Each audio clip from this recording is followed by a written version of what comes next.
ओम नमो नारायण, जय बोले।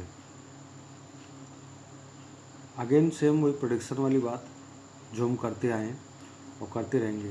कभी कभी ऐसा होता है कि हम गलत हो जाते हैं तो मन कहता है कि हम गलत हो गए, ये हमारी स्ट्रेटजी काम नहीं कर रही है, ये हमारा जो अनुभव रहा वो गलत रहा। तो अगर अनुभव गलत हो जाता है तो उसको एक नए अनुभव के रूप में लेना चाहिए कि कभी कभी हम 98% कहते हैं, 100% कभी हम सक्सेस नहीं है किसी काम के अंदर, तो हम इसको 98% लेते हैं।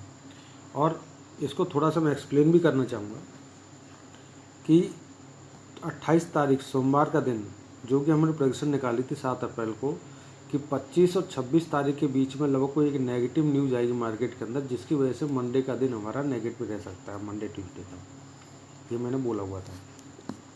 अब जो नेगेटिव न्यूज़ आनी थी वो आ गई 22 तारीख के पास में, 23 तारीख के पास में, एस्ट्रोलॉजी के अकॉर्डिंग 3 दिन पहले आ गई। तो जब 3 दिन पहले आ गई तो उसका इम्पैक्ट हमें शुक्रवार के दिन देखने को मिल चुका है कि हमारा जो निफ्टी था वो लगभग 364 के हाई से शुक्रवार के दिन जो है 850 तक आया था। और जब 850 आया तो उसने वो लेवल तो बनाया नीचे का, लेकिन स्टैंड इसलिए नहीं किया, जैसे कि ये लेवल था हमारा, स्टैंड करना था यहाँ पर, इसके बाद स्टैंड करके ऊपर जाना था, ऊपर जाके नीचे आना था। लेकिन यहाँ एक चीज़ ये थी कि मार्केट में एक नेगेटिव न्यूज़ इतनी बड़ी आ गई कि लोगों को लगा कि मार्केट बहुत तेज़ी से क्रैश हो जाएगा, हिंदुस्तान पाकिस्तान का वॉर हो जाए, इस तरीके से लोगों के माइंड में आ गया। तो जिसकी वजह से जो पोजीशन है रिटेल ट्रेडर की, ये मेरा मानना है, मेरा अनुभव जो कहता है वही चीज़ मैं कह रहा हूँ इसमें, कि उनका मन हो गया कि पोजीशन को शॉर्ट करो। और जब पोजीशन को शॉर्ट करना स्टार्ट किया तो वॉल्यूम जो है हर ब्रोकर के पास गया और ब्रोकर से एक्सचेंज के पास गया। तो सब बड़े प्लेयर को ये पता चल गया कि भाई सब लोग सेल में हैं, तो इसको क्या किया जाए। तो उन्होंने गेम प्लान किया, रिलायंस जैसे स्टॉक को कंटिन्यू, यानी कि जो स्टॉक इतने टाइम से 12.5 से 1350 को नहीं क्रॉस कर रहा था, वो स्टॉक 1350 को क्रॉस करते हुए 1325 को नहीं क्रॉस कर रहा था, 1325 को क्रॉस करते हुए 1400 चला गया। यानी कि इस रैली के अंदर संभालने के लिए रिलायंस का पूरा सपोर्ट लिया गया। वो सामने दिखाई दे रहा है कि रिलायंस के मूवमेंट को किस तरीके से हैंडल किया गया है निफ्टी को गिरने से बचाने के लिए। इधर हम बैंक निफ्टी में देखेंगे तो बैंक निफ्टी में आईसीआई बैंक के साथ गेम किया गया, आईसीआई बैंक को ऊपर रखा गया, एचडीएफसी बैंक को ऊपर रखा गया। अब एक चीज़ और मैं इसमें समझाना चाहता हूँ कि जो टाइम साइकिल होता है, वो टाइम साइकिल है, उसका मतलब हो गया कि वो जो टाइम साइकिल है उसको रिवर्सल लेना ही पड़ेगा, क्योंकि जो बाय ट्रेंड बनना था वो कोई बना के नहीं दे के गया। बाय ट्रेंड जो टाइम साइकिल बना हुआ है, मतलब कि अप्रैल का जो बाय ट्रेंड बना है 7 अप्रैल से, वो बाय ट्रेंड बनना ही था। उसका एक रीज़न होता है और वो रीज़न क्लियर है कि अब हमारा जो बाय ट्रेंड बनेगा वो हमारा जून में बनेगा। तो जो अगला बाय ट्रेंड बनना है जून में बनेगा, तो उससे पहले हमारे को डाउनफॉल मिलेगा ही मिलेगा। जैसा कि हम देखेंगे, अगर जनवरी में हमारा बाय ट्रेंड बना हुआ था, नीचे से जनवरी की तरफ बाय ट्रेंड बना हुआ था, तो वो डाउन ट्रेंड फरवरी में आफ्टर बजट रैली के बाद में डाउन ट्रेंड बनेगा और फिर वो डाउन ट्रेंड जो है मार्च के 15 से 20 मार्च में बाय ट्रेंड में कन्वर्ट करेगा, मतलब 6-7 मार्च के बीच में कन्वर्ट करेगा। अगर देखना है तो जाकर लास्ट ईयर का भी डाटा देख सकते हैं हम कि हमारा लास्ट ईयर भी 10 मार्च के पास में, 11 मार्च के पास में, 12 मार्च के पास में डाउन ट्रेंड बनने के बाद में हमको एक बाय ट्रेंड मिला था 20 तारीख के पास में, 20 मार्च को, 20 मार्च 2024 के पास में, क्योंकि टाइम ऑफ साइकिल ऐसे ही चलता आया है। तो अब जो हमारा जो ट्रेंड है, अब हमें सोचा कि हम बाय करें इसके अंदर, तो मेरा मानना अपना पर्सनल है, मैं बाय साइड नहीं बैठ सकता। ट्रेड मेरा बना हुआ है, मैं होल्ड करूँगा, ये मेरे ऊपर डिपेंड करता है कितने टाइम तक होल्ड करूँगा, लेकिन कहाँ मैनेज करना है वो मैं करूँगा।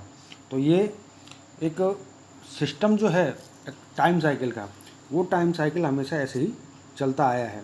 तो ये जो हमारा जो टाइम पीरियड अभी फंस गया है, ये वॉर के चक्कर में जो सेलिंग प्रेशर बन गया है, उसकी वजह से ये डाउन ट्रेंड का नहीं मिला है। और अगर इसमें और भी सोचते हैं तो देखते हैं कि हमारा जो 21,750 का लो बना हुआ था, अगर 21,750 का लो बना हुआ तो हमारा जो नॉर्मल रैली आई थी 22,000 से 23,000, 23,000 से 24,000, तो 24,350 तक की रैली लगभग हमको जो है 2400 पॉइंट की रैली देखने को मिल चुकी थी। और कभी भी ऐसा नहीं होता है लगभग कि 2400 पॉइंट की रैली वन साइडेड जाने के बाद में रिटेसमेंट 500 पॉइंट का है, नहीं, रिटेसमेंट उसमें कम से कम 1000 पॉइंट का आना ही होता है, क्योंकि वो रैली अगर आगे कंटिन्यू करेगा तो उसको अल्लाना पड़ता है। तो जिसकी वजह से मार्केट हमेशा रिटेसमेंट को टच करके मार्केट एक डाउन ट्रेंड बनाता है। लेकिन सेम वही कंडीशन दोबारा कि वॉर की वजह से, ऐसा न्यूज़ मार्केट में होने की वजह से जो सेलिंग प्रेशर पड़ गया, उसकी वजह से बिग प्लेयर ने इस मार्केट को संभाला हुआ है। तो यहाँ देखते हैं हम, नेगेटिव डे था हमारा 28 तारीख को, ये दिखाई दे रहा होगा 28 अप्रैल नेगेटिव डे। ये हमारा पॉजिटिव डे रह गया नॉर्मली मार्केट में। और 400 पॉइंट का जो 450 पॉइंट का फॉल आना था सोमवार को, वो हमारे को फ्राइडे को देखने को मिल गया। रिलायंस के वॉल्यूम की वजह से, 2-4 स्टॉक के वॉल्यूम की वजह से, HDFC ICICI की वजह से, तो ठीक है हम गलत हुए, कोई दिक्कत नहीं। अगेन 29 तारीख का मंगलवार दिन रेंज बाउंड नेगेटिव डे। अब गैप अप हुआ, वो समझ में आया, गैप अप इसलिए हो रहा है क्योंकि बाइंग चल रही है, तो गैप अप हुआ लेकिन वो नेगेटिव रेंज बाउंड में कन्वर्ट हो गया। बुधवार का दिन नेगेटिव डे, ठीक है, बुधवार का दिन नेगेटिव डे है। अगला दिन पॉजिटिव रेंज बाउंड की कंडीशन में था, तो ये हमारा बृहस्पतिवार को छुट्टी होगी, हमारा हॉलीडे है, ठीक है। अगला दिन अगेन आता है, तो ये कन्फ्यूजन ट्रेंड विद नेगेटिव, तो कन्फ्यूजन ट्रेंड है। लेकिन यहाँ एक चीज़ में 1/5/2025 को अगेन एक चीज़ कहना चाहता हूँ, अब जो चंद्रमा की स्थिति चेंज हो रही है यहाँ पर, यानी मेरा जो अनुभव कहता है, जो टाइम साइकिल चलता है उसके अकॉर्डिंग शुक्रवार, शनिवार और इतवार, ये 3 दिन ऐसे होंगे जिसके अंदर कहीं ना कहीं एक डाउनफॉल हमें, यानी सोमवार मंगल नेक्स्ट वीक, सोमवार मंगल बुध, ये हमें डाउनफॉल की तरफ लेके जाने की कोशिश करेंगे। नमो नारायण, जय भोले। आशा करता हूँ कहीं गलतियाँ हुई हैं तो माफ़ करना, क्योंकि ये प्रेडिक्शन होती है, आगे की प्रेडिक्शन करना, फ्यूचर प्रेडिक्शन करना आसान नहीं है। मैं कोशिश कर रहा हूँ कि जितना अच्छे से अच्छा करूँ उतना मैं कर सकता हूँ, और करने की कोशिश करता रहूँगा। इसमें भी 24,354 का नंबर मेरे पास है, इसके बाद में ऊपर का नंबर था लेकिन मैंने इसे रेजिस्टेंस माना, तो अब मैं रेजिस्टेंस का 24,354 से 100 पॉइंट ऊपर गया, ज़्यादा नहीं गया कि बहुत ज़्यादा चला गया हो। इधर देखेंगे तो 55,900 से कितना 250 पॉइंट ऊपर गया, बहुत ज़्यादा नहीं गया, लेकिन 55,900 से जब रेजिस्टेंस बनाया था तो हमारा जो है 54,397 तक आया था, 1500 पॉइंट का फॉल देखा था। इधर भी देखेंगे तो 24,354 का हाई बनाने के बाद में 850 का लो बनाया था, 150 इधर और 350 इधर, 500 पॉइंट का फॉल देखने को मिला था हमें।